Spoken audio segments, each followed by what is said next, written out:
اس programme کے اخراجات جو اسمر منسٹریز کے دوست اور پارٹنرز ادا کرتے ہیں۔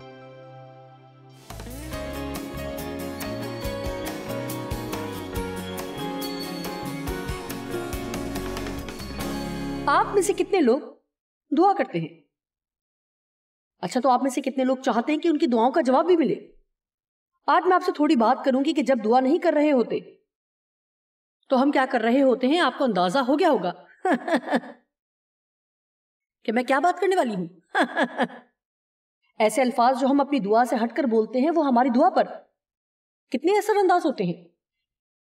میرے پاس ایک جملہ ہے جو میں کئی سالوں سے استعمال کر رہی ہوں، وہ یہ ہے کہ دعا کرو اور عمل کرو۔ اپنے بچے کے لیے صرف دعا نہ کرو کہ وہ بچ جائے، اور پھر بہن جمیلہ کے ساتھ دوپہر کے کھانے پر اس بات کا اظہار کرو کہ آپ اپنے بچے کے لیے بہت خوفزدہ ہیں کہ کہیں وہ نشے کا عادی نہ بن جائے اور پھر جیل چلا جائے۔ دعا کرو اور عمل کرو، دعا کرو اور عمل کرو۔ یسایہ 58 باب 9 آیت میں لکھا ہے،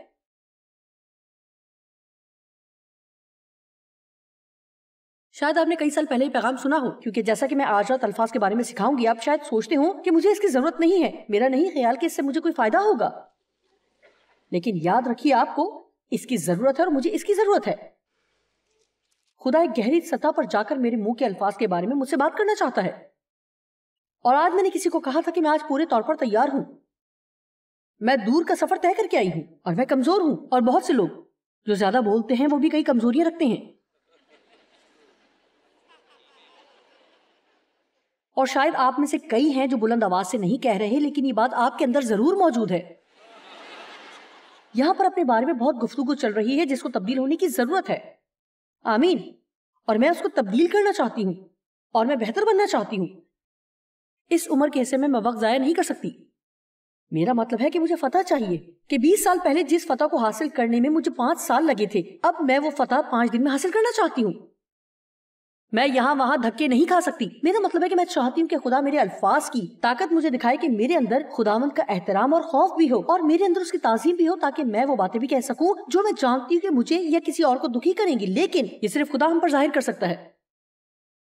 اگر آپ کو اس پیغام کی ضرورت نہیں تو آپ باہر بیٹھ سکتے ہیں اور میرے بارے میں افسوس کا اظہار کر سکتے ہیں، لیکن میں اپنے آپ کو پیغام سناؤں گی کیونکہ مجھے اس کی ضرورت ہے۔ یسایہ 58 باب، آمین، یسایہ 58 کی 9۔ یہ بہت دلچسپ ہے، اس میں ہمیں پتہ چلتا ہے کہ وہ کون سی چیز ہے جو خدا کو خوش کرتی ہے اور کون سی ہے جو نہیں کرتی، لیکن یہ خصوصی طور پر دعاؤں کے جواب اور منہ سے ادا کیے ہوئے الفاظ کے بارے میں ہے۔ تب تو پکارے گا اور خداوند جواب دے گا، اور تو چلائے گا اور وہ فرمائے گا میں یہاں ہوں۔ آپ میں سے کتنوں کو یہ پسند آیا؟ ہاں، مجھے پسند آئے گا اگر سب کہیں اگر اگر تو اپنے درمیان سے اس دکھ کے جوئے کو دور کرے گا، یعنی جہاں بھی تجھے وہ ملے گا، اور انگلیوں سے اشارہ کرنے کو، یعنی ان دکھی اور خدا پرست لوگوں کی طرف، اور ہر جا گوئی غلط، بری، گندی، ناراض بات کو اپنے درمیان سے دور کرے گا۔ یہ بالکل واضح ہے کہ خدا یہ کہہ رہا ہے کہ تم کیا چاہتے ہو کہ میں تمہیں جواب دوں جب تم پکارو؟ کیا تم اپنی دعاؤں کا جواب جلدی چاہتے ہو؟ تو پھر یہ وہ چیزیں ہیں جو تمہیں کرنی ہیں، جس کے سبب سے تمہاری دعائیں اور بھی مؤثر ہو جائیں گی۔ میں نے ایک فیصلہ کیا کہ پچھلے نومبر یا دسمبر میں دعا میں مشغول رہوں گی۔ اس کا یہ مطلب نہیں تھا کہ میں دن کے کئی گھنٹے گھٹنوں کے بل دعا ہی کرتی رہوں گی۔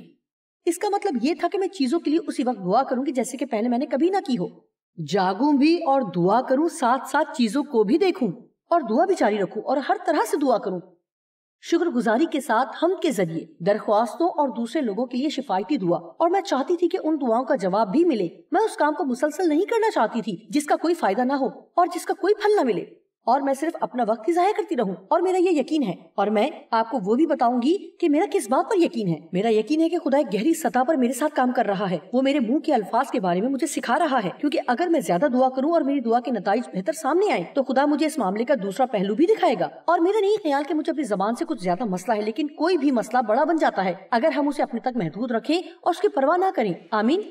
اس لیے آج رات ہم کچھ عملی باتوں پر غور کریں گے جن میں سے کچھ کا تعلق ہماری زبان سے ہے اور کچھ کا تعلق ہماری زبان سے نہیں ہے۔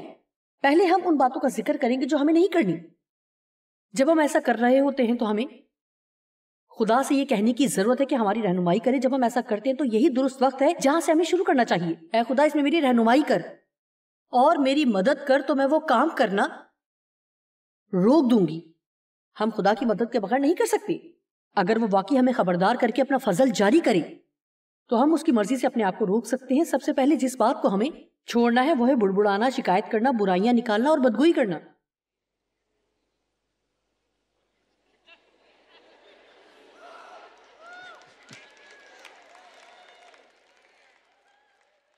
آپ اپنی نوکری، اپنے افسر اور اپنی پرانی کار کے بارے میں شکایت نہیں کر سکتے، نہ ہی اپنے گھر کے بارے میں، اور جو بھی آپ کو ناپسند ہے اس کے خلاف بڑبڑا نہیں سکتے. ایسے شوہر کے بارے میں جس کے لیے آپ خدا پر ایمان لائیں، ان بچوں کے بارے میں جن کے لیے آپ دعا کرتی ہیں.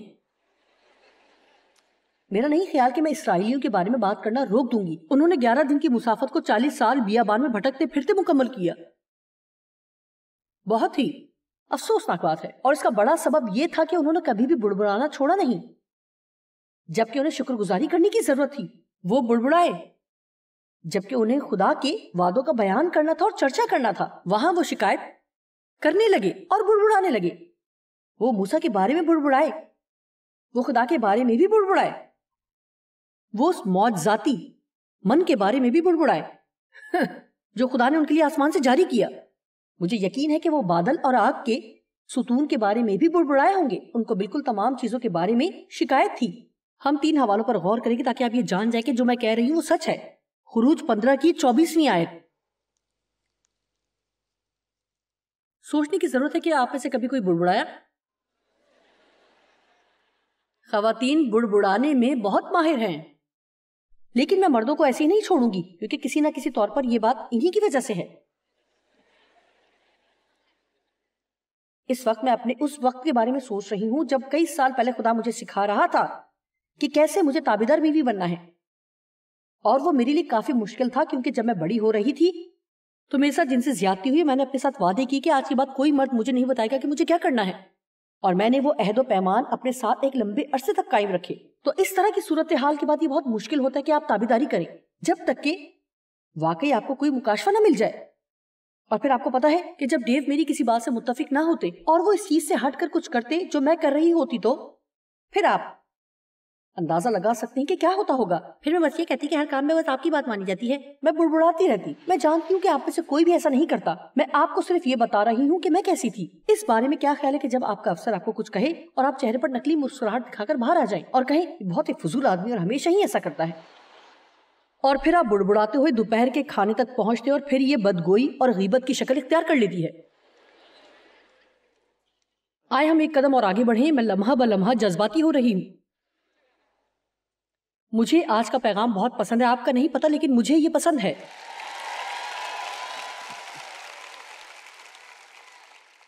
کلام مقدس میں خروج 15 باب کی 24ویں آیت. تب وہ لوگ موسیٰ پر بڑبڑا کر کہنے لگے کہ ہم کیا پئیں. خروج 16 باب 2 آیت. اور اس بیابان میں بنی اسرائیل کی ساری جماعت موسیٰ اور ہارون پر بڑبڑانے لگی. خروج 17 باب کی 3 آیت. ہمیں خروج کی پوری کتاب میں وہ بڑبڑاتے ہوئے نظر آتے ہیں. پھر گنتی کی کتاب میں بھی ان کا یہی حال ہے. وہ اسی پہاڑ کے گرد گرد ہی گھومتے رہے. کیا میں آپ کو یہ بتا سکتی ہوں کہ جب ہم شکایت کرتے رہتے تو آپ الجھ جاتے ہیں. دراصل میں نے یہ الفاظ ایک کتاب سے لیے ہیں، اور یہ میری خواہش ہے کہ میں بھی ایسی کتاب لکھ پاتی جس کو میں ثابت بھی کرتی. مجھے یاد نہیں کہ میں نے وہ کتاب کہاں پر پڑھی، لیکن اس میں یہ لکھا ہے کہ جب ہم شکایت کرتے ہیں تو ہم وہیں پھرتے رہ جاتے ہیں اور ترقی نہیں کرتے. شکایت ہمیں الجھا دیتی ہے، لیکن شکر گزاری ہمیں اٹھا کھڑا کرتی ہے. آمین. ہم وہ کر سکتے ہیں جو اسرائیلیوں نے کیا، یا ہم وہ کر سکتے ہیں جو یسوع نے کیا، چاہے صلیب ہی کیوں نہ ہو. ہم خدا کی شکر گزاری کر سکتے ہیں چاہے ہم کتنی ہی دکھی کیوں نہ ہوں. ہم محسوس کر رہے ہوں کہ اب کھڑا ہونا مشکل ہے. آپ کو اپنی زبان پر اختیار ہے، آپ کو اپنے الفاظ پر اختیار ہے. اگر آپ کچھ کہنا نہیں چاہتے تو کوئی بھی آپ کو کچھ بولنے پر مجبور نہیں کر سکتا. آمین. اب آپ مجھے پوری توجہ سے دیکھ رہے ہیں. فلپیوں 2 کی 14. یہ حوالہ مجھے بہت پسند ہے.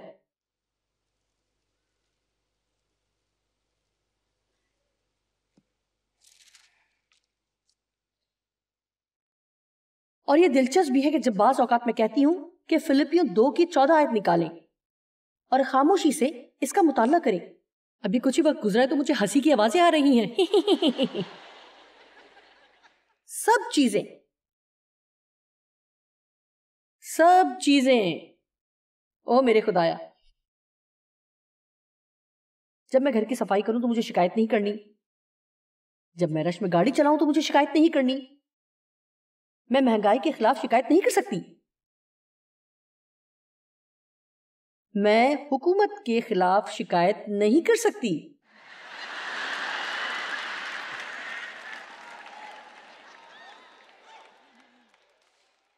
ہم ان کے لیے دعا کر سکتے ہیں. سب سچ بتا سکتے ہیں لیکن بڑبڑانا. سب کام بغیر شکایت کے کیا کرو. مجھے آپ کا نہیں پتا لیکن میرا نہیں خیال کہ میں نے اپنی زندگی میں کبھی ایک پورا دن بغیر کسی شکایت یا تکرار کے گزارا ہو. ہاں میں بالکل ایمانداری سے کہہ رہی ہوں. شاید باقاعدہ شکایت نہیں لیکن بڑبڑائی ضرور ہوں گی. یہ جو ہم بات کر رہے ہیں یہ بالکل ایک اوپر کی سطح کی بات ہے. مجھے سردی لگ رہی ہے, مجھے گرمی لگ رہی ہے. میرا مطلب ہے کہ آپ میں سے چند شاید اس جگہ آتے ہوئے ایسا کہہ رہے تھے. شاید آپ اس سیٹ کے بارے میں بڑبڑائے ہوں جو آپ کو نہیں ملی. آپ شاید ٹی وی کے شوؤں کے لیے بڑبڑائے ہوں جو آپ کی آنکھوں پہ پڑ رہی ہیں لیکن آپ ٹی وی دیکھ رہے ہیں. کیا آپ ٹی وی اندھیرے میں دیکھنا چاہتے ہیں؟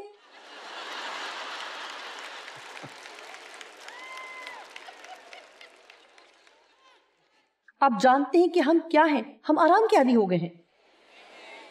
ہاں بالکل, ہم اپنے معاشرے میں آرام کے عادی ہو چکے ہیں. میرا مطلب ہے کہ جب میں دوسرے ممالک میں کانفرنس کے لیے جاتی ہوں تو لوگ کئی دنوں کی پیدل مسافت کے بعد کلام سننے کے لیے آتے ہیں.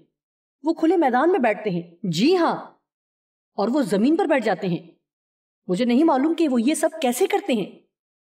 وہ پورا دن وہاں بیٹھتے ہیں اور باتھ روم جانے کے لیے بھی نہیں اٹھتے. میں تو یہ کہتی ہوں کہ پتہ نہیں آپ کا مثانہ کس قسم کا ہے,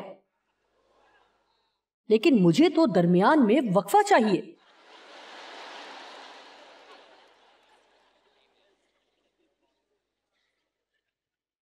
ہمارے پاس سب کچھ ہے اور افسوس کے ساتھ یہ کہنا پڑتا ہے کہ ہم انہی چیزوں کے بارے میں بڑبڑاتے رہتے ہیں جو ہمارے پاس نہیں ہے. لیکن یہ عادت تبدیل ہو سکتی ہے. یہ تیزی سے تبدیل ہو سکتی ہے, معجزاتی انداز سے تبدیل ہو سکتی ہے اگر ہم آج رات یہ فیصلہ کر لیں. بس اب اور نہیں, میں ایسا نہیں کروں گی. آپ خدا کو دعوت دے سکتے ہیں, ضروری نہیں ہے کہ آپ اس کو دعوت نامہ لکھ کر دیں, لیکن آپ خدا کو دعوت دیں. اے خداوند, میں چاہتی ہوں کہ تو میری زبان کو لے, اور میں چاہتی ہوں کہ جب بھی اپنے الفاظ سے تجھے ناخوش کروں تو مجھے تنبیہ کر. میں اب اس کا غلط استعمال نہیں کرنا چاہتی, میں اب مزید اس کا غلط استعمال نہیں کرنا چاہتی. میں نے اس مضمون کے بارے میں بہت مطالعہ کیا ہے, میں نے اس کے بارے میں اتنا پڑھا ہے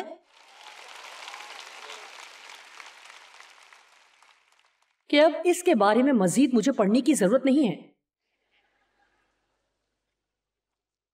آپ کو پتا چلا کہ ڈیو کے اتنے مسائل نہیں ہیں جتنے کہ میرے, کیونکہ وہ ایک خاموش طبع انسان ہے. میں اپنی طرف سے نہیں کہہ رہی, لیکن ہماری شادی کو جتنے بھی سال ہو گئے ہیں, میں نے ڈیو کو شاید 3 بار کسی کے بارے میں کہتے سنا ہے کہ وہ انہیں پسند نہیں کرتے. میرا مطلب ہے کہ جب میں 50 سال کی تھی تو مجھے صرف 3 لوگ پسند تھے.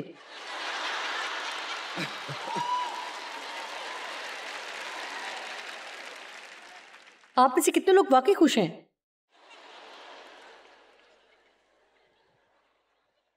کہ ہمارا ایک لمبا سفر ہے تاکہ ہم آگے بڑھتے جائیں. آپ میں سے کچھ لوگ سوچتے ہوں گے کہ آپ کی بائبل کی استانی بے نقص نہیں ہے, اور میں ہوں بھی نہیں, میرے اندر بہت سی خامیاں ہیں. فلپیوں 2:14 میں لکھا ہے, سب کام شکایت اور خدا کے خلاف تکرار کے بغیر کیا کرو. اس بات نے مجھے ہلا کے رکھ دیا. خدا کے خلاف, میں تو خدا کے خلاف کوئی شکایت نہیں کرتی. ایک طرف ہم یہ کہتے ہیں, اے خداوند میرا یقین ہے کہ سب کچھ تیرے کنٹرول میں ہے, لیکن پتہ نہیں ایسا ہے یا نہیں. اے خداوند میرا خیال ہے کہ تو حکمت کا منبع ہے, تو سب کچھ جانتا ہے اور تو سب کچھ بہترین کرتا ہے, لیکن مجھے اس بات سے نفرت ہے. ہم ایسی ہی باتیں کرتے ہیں اگر ہمارا یقین اس بات پر ہے کہ سب کچھ خدا کے ہاتھ میں ہے اور اس کا ہماری زندگیوں کے لیے بہترین منصوبہ ہے. اس بات پر بھی یقین رکھتے ہیں کہ سب چیزیں مل کر ان لوگوں کے لیے بھلائی پیدا کرتی ہیں جو اس سے محبت رکھتے ہیں. کتنے جانتے ہیں کہ پھر ہم چرچ میں چلا سکتے ہیں, تالی بجا سکتے ہیں اور خوشی کر سکتے ہیں. کیا آپ کی عبادت اچھی نہیں تھی؟ کوئی بھی اس عبادت میں خوشی حاصل کر سکتا ہے. جانتے ہیں آج کا پیغام ہماری مدد کر رہا ہے اور یقیناً آپ لوگوں کو پسند آ رہا ہوگا. لیکن کیا میں ایک بات آپ کو بتا سکتی ہوں, آپ کو گھر بھی جانا ہے. یہ گیت گانے والے آپ کے ساتھ نہیں جائیں گے. میں آپ کے ساتھ نہیں جاؤں گی, میں اپنے گھر جاؤں گی. خدا کا شکر ہے کہ میں سوموار کی صبح ٹی وی پر ایک اور پیغام پیش کروں گی. آپ کو خوبصورت بات بتاؤں گی, کتنے ہیں جن کو اندازہ ہے کہ میں کیا کہنا چاہ رہی ہوں. ویسے تو ہمیں سب کچھ اچھا لگ رہا ہوتا ہے, لیکن جب ہمیں حالات کا سامنا کرنا پڑتا ہے وہاں پر ہمارا اصل امتحان ہوتا ہے. الفاظ وہاں پر کام میں آئے جب یسوع باغ گتسمنی میں تھا اور شاگرد سو رہے تھے. الفاظ وہاں کام میں آئے جہاں یسوع آزمایا گیا اور 40 دن تک دشمن بیابان میں اسے شکست دینے کی کوشش کرتا رہا. وہاں پر الفاظ کے استعمال کی ضرورت تھی. ابلیس نے اس کو کہا اور پھر یسوع نے جواب میں اس کو کہا. ابلیس نے اس سے گفتگو کی اور یسوع نے واپس اسے جواب دیا. آپ کو سیکھنا ہے کہ ابلیس کو جواب کیسے دینا ہے. صرف اس کو ہی بولتے رہنے نہ دیں اور پھر پریشان ہوتے رہیں. میں پریشان ہوں. ابلیس کہتا ہے کہ میں پریشان ہوں, بلکہ بہت پریشان ہوں. ابلیس کہتا ہے میرے بچے کسی مشکل میں پڑنے والے ہیں, اور واقعی کسی مشکل میں پڑنے والے ہیں. ہمیں یہ سیکھنے کی ضرورت ہے کہ ہم کس کے الفاظ بول رہے ہیں. کیا خدا کے الفاظ یا دشمن کے الفاظ؟ اس لیے ضرورت ہے کہ ہم بڑبڑاہٹ, شکایت, تکرار اور دوسروں کے عیب ڈھونڈنے کی عادت سے پیچھا چھڑا لیں. اور اگلی چیز جو بہت اچھی ہوگی کہ ہم عیب جوئی, تنقید, بدگوئی اور دوسروں کے راز بتانا چھوڑ دیں. کیا زبردست بات ہے. ہمیں یہ بات بخوبی آنی چاہیے کہ کیسے دوسروں کے عیب چھپانے ہیں, نہ کہ ظاہر کرنے ہیں. آپ یقین نہیں کریں گے کہ اس نے کیا کیا. آپ کو بالکل ہی اعتبار نہیں آگا کہ میں نے اس کو کیا کرتے ہوئے دیکھا. وہ اس کے ساتھ تھی, وہ اس کے ساتھ تھا, وہ یہ کر رہے تھے, وہ کر رہے تھے. ہم کیوں اس طرح کی باتوں میں پھنسے رہتے ہیں؟ آپ کو پتا ہے کہ یہ جسمانی چیز ہے. ہم دوسروں کو بتانا چاہتے ہیں, ہم وہ بننا چاہتے ہیں جس کا سب کو پتا ہو, ہم چیزیں جاننا چاہتے ہیں. او خدایا, اگر آپ وہ باتیں بتانا شروع کر دیں جو بتانا ضروری نہیں ہے تو آپ اپنی زندگی میں تباہی برپا کر سکتے ہیں. وہ کہنا شروع کر دیں جو لوگوں کو کہنا ضروری نہیں ہے, اور پھر وہ باتیں واپس آتی ہیں اور آپ کی زندگی کے لیے بڑے مسائل بھی ساتھ ہی لاتی ہیں. کیا آپ نے کبھی کسی کے راز دوسروں کو بتائے اور پھر آپ نے بتائے تھے اسی لیے وہ آپ کو ڈھونڈنے آئے ہیں؟ یہ کوئی اچھی بات نہیں. کیا یہ درست ہے؟ متی کی انجیل 7 باب 1 سے 8. آج بائبل کی رات ہے. میرے پاس بہت سے حوالہ جات ہیں. یہ زبان کے بارے میں پیغام کا خیال میرا نہیں بلکہ خدا کا ہے. عیب جوئی نہ کرو تاکہ تمہاری بھی عیب جوئی نہ کی جائے. نہ تنقید کرو, نہ ہی دوسروں کو حقیر جانو, کیونکہ جس طرح تم عیب جوئی کرتے ہو, تنقید کرتے ہو, دوسروں کو حقیر جانتے ہو, اسی طرح تمہاری بھی عیب جوئی کی جائے گی. امریکہ کی ایک ریاست میں نے سکھایا کہ اپنے اندر کیسے ترس کھانے کی صلاحیت کو بڑھا سکتے ہیں, اور جس پیمانے سے تم دوسروں کے لیے ناپتے ہو اسی سے تمہارے واسطے ناپا جائے گا. اب آپ نے دیکھا کہ آج کا سارا پیغام ان الفاظ پر مبنی ہے کہ عیب جوئی نہ کرو, کہ جس طرح آپ دوسروں کے بارے میں کہتے ہیں آپ کے بارے میں بھی کہا جائے گا, اور جتنا ترس کسی دوسرے پر کھاتے ہیں اس اعتبار سے آپ پر بھی ترس کھایا جائے گا.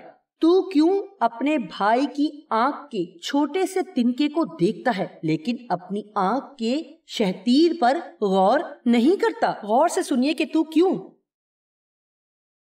اپنے بھائی کی آنکھ میں سے ماچس کی تیلی نکالنے کی کوشش کرتا ہے اور اپنی آنکھ میں موجود ٹیلی فون کے کھمبے کو نہیں دیکھتا.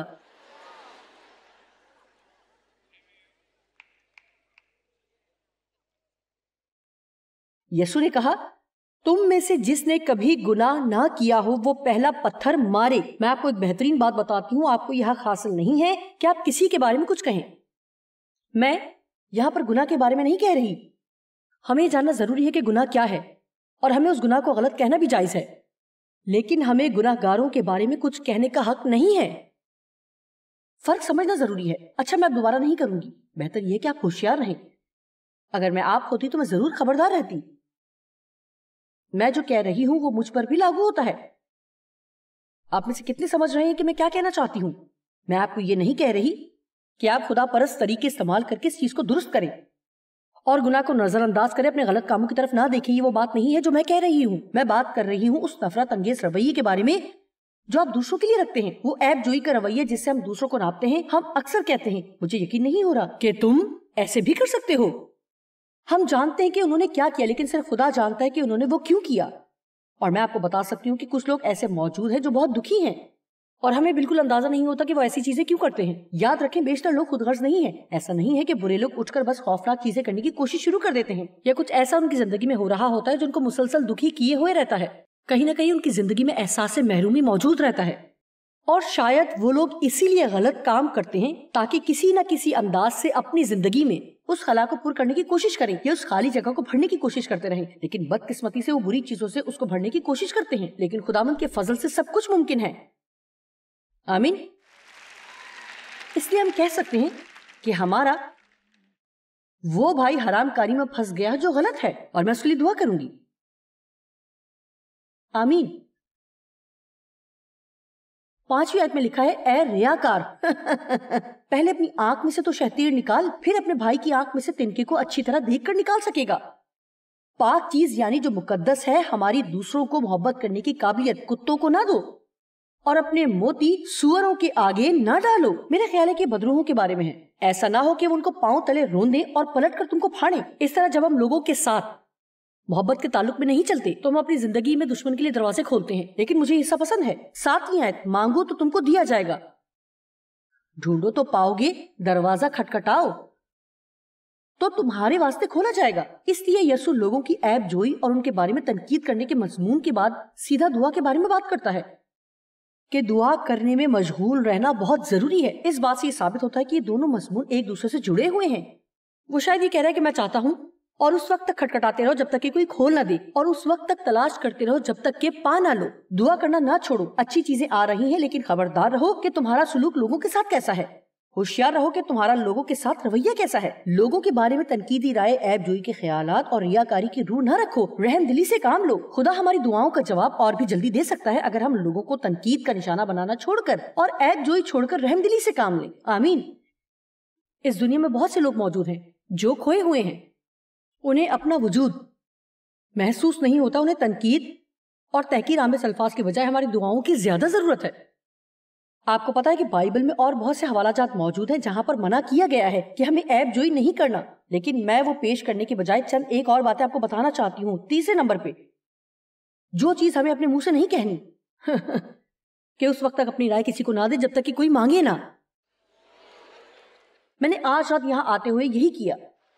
اگر آپ کو اس کے بارے میں ایک اور حوالہ دوں تو کیسا لگے گا، جس میں لکھا ہے اپنے کام سے کام رکھو۔ کیا آپ سننا چاہتے ہیں؟ میں آپ کو بتاتی ہوں۔ پہلا تھسلنیکیوں 4:9، مگر برادرانہ محبت کی بابت تمہیں کچھ لکھنے کی حاجت نہیں، کیونکہ تم آپس میں محبت کرنے کی خود خدا سے تعلیم پا چکے ہو، اور تمام مقدونیہ کے سب بھائیوں کے ساتھ ایسا ہی کرتے ہو، یعنی تم ان سے محبت کا اظہار کرتے ہو۔ لیکن اے بھائیو، ہم تمہیں التماس کے ساتھ نصیحت کرتے ہیں کہ تم اس میں اور بھی زیادہ ترقی کرتے جاؤ۔ اس کو اپنا مقصد بنا کر پورا کرو، جس کا مطلب ہے کہ اس کے لیے بھرپور کوشش کرو کہ چپ چاپ اور پرسکون زندگی گزارو، اور اپنا کاروبار کرنے اور اپنے ہاتھوں سے محنت کرنے کی ہمت کرو۔ یہاں پر یہ کہا جا رہا ہے کہ اچھے کام کرنے میں مصروف رہو، اپنے کام سے کام رکھو اور اپنی زبان کو لگام دو۔ آمین۔ اس لیے ہم کہہ سکتے کہ ہم میں سے شاید زیادہ تر لوگ کم کام اور زیادہ باتیں کرتے ہیں، لیکن شاید ہمیں یہ بات معلوم نہیں ہے یا یہ بات ہمارے ذہن میں نہیں ہے کہ ہمارے الفاظ بہت اہم ہوتے ہیں۔ ہمیں پتہ ہے کہ وہ الفاظ جو ہم اپنے منہ سے نکالتے ہیں، چاہے وہ بڑبڑاہٹ کی صورت میں ہو یا شکایت کی صورت میں، ان سے دوسرے لوگ برا محسوس ہی کریں گے، اور اس طرح ہم ابلیس کے لیے بھی دروازہ کھول دیتے ہیں تاکہ وہ ہماری زندگیوں میں کام کرے، یا ہم اپنا منہ خدا کے لیے کھولے اور اس کے شکر گزار ہوں۔ بہت ساری چیزیں جن کے لیے ہم خدا کا شکر بجا لا سکتے ہیں، اور میرا یقین ہے کہ اس طرح کرنے سے ہمارے اندر خدا کی قوت آتی ہے۔ آپ اپنا منہ فائدہ اٹھانے کے لیے استعمال کر سکتے ہیں، اور وہ تمام لوگ بھی جو آپ کے ارد گرد موجود ہیں۔